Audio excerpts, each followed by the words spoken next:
Buenos dias, damas y caballeros. Marami nabibigla sa vlogcaster at nagiging DDS na daw tayo, nagiging tonong DDS na daw tayo. Sabi pa ng iba, anyari vlogcaster, ayaw na namin sa inyo, sa'yo. Ah, nagiging pro Sara ka na, kinikriticize mo na si President Bongbong Marcos. So, ano ba talaga nangyari kay Vlogcaster? So, pag-usapan natin yan habang naglalakad tayo. Okay? So, yan. Okay, sige. Good morning again. Good morning to all. Ha?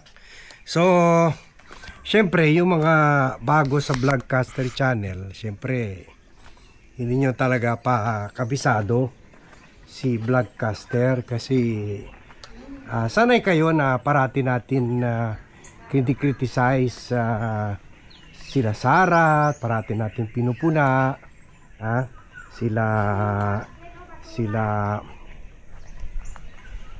Digong, yung mga sila Nicholas Kaufman sa ICI. So sanay kayo sa ganon na parang pareho tayo sa mga ibang Marcos vloggers na wala nang ginawa kundi i-criticize yung mga Dutertes day and night, night and day, 24/7. Almost ganun naman tayo, pero ang pinakaiba ng Vlogcaster channel, neutral tayo. We are just for God and country. Yan talaga ang priority natin. Ang politicians, they come and go. Tingnan nyo, yung mga idol-idol nyo, saan na? Si Ferdinand Marcos Sr., wala na. Cory Aquino, wala na. Benigno Aquino III, wala na. Kung buhay pa man, wala na sa power. Si Gloria Macapagal Arroyo, wala na sa power. Si FBR, na original boy benta. Ganon rin naman si Ferdinand Marcos, boy benta rin yun eh. So, wala na rin. Diba? So, that's why we should unite behind the country. Hindi sa politicians. They come and go. So, back to the question kung bakit nagiging more and more critical tayo or marami na tayo dinidiscuss mali dito sa Marcos administration. Dala ito ng crisis ngayon, na alam nyo, religious tayo. I mean, hindi naman tayo we don't go to mass daily, pero or kahit on Sundays kasi ang layo namin sa mga churches dito sa tutok ng bundok. Pero you know, malakas naman ang faith natin at nakokonsensya na tayo sa mga pangyayari ngayon. Kung hindi natin punain ito, we are already we are already sinning, and pinapahamak na natin yung mga kababayan natin if we don't speak out, kasi kawawa, everyone is suffering. Tingnan yung dollar, 60 plus ng dollar. Magkakuan na gasolina ngayon, mahal-mahal na talaga. So everybody's going to suffer and everybody's suffering. Doon sa amin sa Zamboanga, buti wala ako roon. Although okay naman yung negosyo namin doon, pero dumaan sila ng 24-hour blackout. Sipin mo yan, nagka-power 4 o'clock na. So everything is not going right sa bansa. You ask yourself, nakalimutan ko pala inumin yung mag-take yung inhaler ko. My goodness, I forgot. Meron ako inhaler para sa chronic obstructive pulmonary disease. Medyo barado ang lungs ko, kaya narinig nyo, humihingal tayo. So hihingal tayo ulit, pasensya na lang. Nakalimutan ko yung Ultibro inhaler ko. Kalimutan ako mag-take this morning before walking. So sige lang, kaya natin to. Medyo hingalin lang ako more ngayon. So yan ha, yan ang dahilan kaya we have to already speak up. Hindi ay okay, tuloy natin yung impeachment kay Sara, pero hindi lang man I mean, ask yourself, kahit na impeach si Sara, gaganda ba ang buhay nyo? Di ba?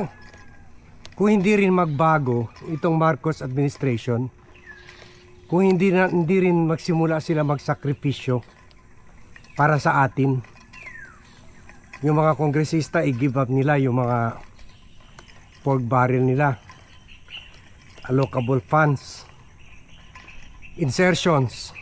Buti nga wala na si Romualdez, wala na rin yung ayuda. So ayuda funds, hundreds of billions rin yun. So na 70 or 80 or 90% napupunta lang sa bulsa ng mga politiko. Yung nakalista sa 10,000 natatanggap 2,000. Yung nakalista sa 5,000 natatanggap ng 1,000. So alam na natin yan. Alam na. So it's about time, ha? That we really should put the mirror in the face of President Bongbong Marcos, and the mirror doesn't show good things. Marami pa rin talagang kapalpakan, marami pa rin talagang katiwalian. Tingnan nyo itong flood control, sabi nila December pa, marami na mga VIP powerful mga politicians ang nakakulong. Pero saan na si Cheese? Saan na si Jinggoy? Saan na si Joel Villanueva? Si Bongo? Si Bato? Nagtatago. Hindi lang mahuli-huli ng mga bata ni President Marcos. Oh, syempre sasabihin nyo, ay bakit ba? Si President Bongbong Marcos ba tagahuli? Siya nag-appoint kay John Vic, si Boy Bravo. Siya nag-appoint kay Nartates ng PNP chief. Siya nagtanggal kay Nicolas Torre. Hindi naman ako. Hindi naman kayo. Siya. Kaya ngayon, hindi na huli-huli si Atong Ang, si Bato, at si Bantag, Gerald Bantag. Kahit nandyan lang daw sa Baguio, Cordillera, umiikot. So, man talaga, nothing is going right in this government. At tanungin nyo yung sarili nyo. Did you experience growth, financial growth in your life? Naging progresibo bang buhay nyo? Umanda ba ang traffic? Nadagdagan ba yung mga train system? Bumaba ba yung presyo ng bilihin? Wala. Mula COVID hanggang ngayon, pataas ng pataas, hindi lamang bumaba. Kasi tuloy-tuloy pa rin yung mga smuggling activities, tuloy pa rin yung mga hoarding, at marami dyan mga cronies pa raw ni President Bongbong Marcos. So yan talaga, nothing is going right in this government. Okay, happy tayo, pinakulong niya si Duterte at hinahabol si Sara, pero she should do more than that. Yesterday naglabas si presidente ng video, nananawagan siya sa tao, magtulungan ngayon sa krisis, magtulungan, let us help each other, walang iwanan. Okay yung panawagan, pero ang problema, ito yung trilyonaryo na hinihingan ng publiko ng tulong, Pero sila tuloy-tuloy ang party-party dyan sa Malacanang. Weekly pa concert ni First Lady sa Malacanang grounds. Gamit ang pera na milyon-milyon yan kada concert. Pagkatapos isang eroplano, sumabay sa kanila mga 200 politicians, pati mga chihuahua sa mga cronies nung pumunta sa Amerika. Good morning. Good morning. Thank you, thank you. So, yun lang eh. Dapat instead of just issuing a call or panawagan para magtulungan tayo, mag-belt tightening tayo. Diba, parati ko sinasabi sa inyo sa PR, show, not tell.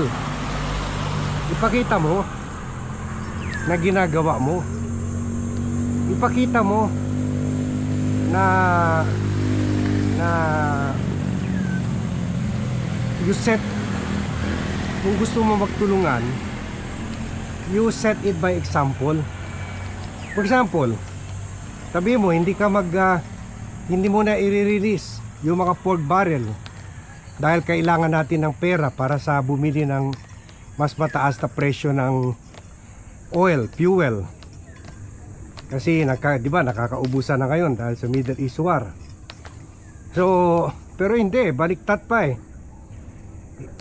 Inanunsyo pa ni Sandro Marcos na dahil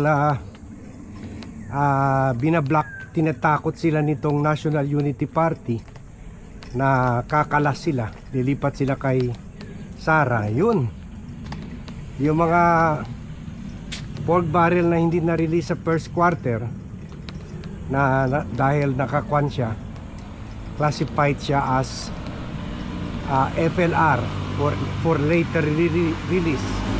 FLR. Kanya ginagawa ang gobyerno kung walang pera eh. Sige, mag-connecta muna yung Bureau of Internal Revenue, yung Bureau of Customs para makabuo ng pera. Pero ngayon, yun, sige, buuin na lang natin yung pera pambigay sa pork barrel, ibenta na lang yung mga propriedad. So pati Muntinlupa, buti na lang pumalag itong si Ombudsman Remulla. So yan ba, kahit si Remulla sinasabi, hindi action na matinong gobyerno yan. You cannot survive financially by selling properties. Parang sa bahay yan. Tay, wala na tayo pang tuition, sige, ibenta yung ref. Tay, wala na tayo pang kain, sige, ibenta yung motor. Tay, wala na tayo pang ospital, sige, ibenta yung yung nanay nyo. ibenta yung pusa. ibenta yung bahay, kung may bahay, kung hindi lang nagrerenta. So ganun yan eh, ganun yan. So this government should shape up na talaga. Kung gusto talaga nila tulungan sila ng tao o magtulungan daw tayo, dapat talaga ay they should set by example. Dahil tataas yung kriminalidad ngayon. Dahil kung hirap ng tao noon, mas hirap na ngayon. So i-pull out yung mga yung mga pulis, yung mga marines sa mga politiko. Paramihan yan nandyan sa mga politiko, so para pwede sila put them in the street para to fight crime. Good morning. Good morning. Morning. Mas useful yan sa street level, sa mga kalye, kaysa andyan nagkagwardya sa mga politiko. Natapos maging stricto sa mga paggamit ng mga red plated cars. I-pull out yan mga i-garahe yan, ipa-train mo, grab mo na lang yung mga opisyalis ng gobyerno. At dahil belt tightening, dapat sila ang gumasta ng sarili nilang fuel at gamitin ng mga sasakyan nila. Huwag yung sasakyan ng gobyerno na dinadala nila pati sa picnic, pati sa mga parties, sa mga dates, sa mga out of town excursions. So yan, belt tightening lahat, ha? Yung mga aircon, meron lang certain hours open. Umainit lang kung sa umaga, kaya pa naman electric fan sa mga government offices. Lahat talaga. At si Presidente, ipakita niya na nagkuhan siya, nagtitrain siya, nagji-jeep siya, para lang to set the example sa tao na magtulungan tayo. Pwede niya sabihin, yung tulad nung COVID, yung Prime Minister ng New Zealand, hindi na kinukuha yung sweldo niya. Si Arden ba yun? Ginave up yung sweldo niya for almost a year. Pwede ganon, pwede yung symbolic lang. Sabi niya, yung 400,000 ko, i-donate ko para sa feeding program, ganon. Sa mga depressed na lugar, most affected. So ganon. Show by example, hindi lang yung puro panawagan lang. Mahina rin itong itong bagong PR ng gobyerno, itong secretary ng Presidential Communication Office. Wala, empty panawagan niya. Pagtawanan lang si President Bongbong Marcos. He should show by example, lead by example. So yan lang ang kuwan natin, explanation dyan sa kung bakit nakikita nyo parang na kung sabi ng iba nagtumbling daw si Bad. Hindi, consistent lang tayo, ganito lang talaga tayo.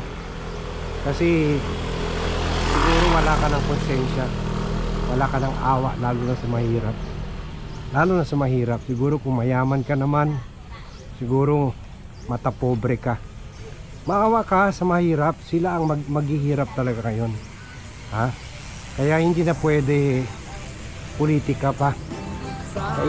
Kailangan ko na talaga, kailangan let's really tayo, ang tulong na makabigay natin ay punain itong gobyerno. Otherwise magaya ang sitwasyon ni President Bongbong Marcos sa tatay niya until the end, until nagka EDSA revolution. Akala pa rin niya mahal na mahal siya ng buong bayan. Yung pala yung mga chuchuwa lang niya sinasabi nun. So dapat President Marcos should open up his eyes.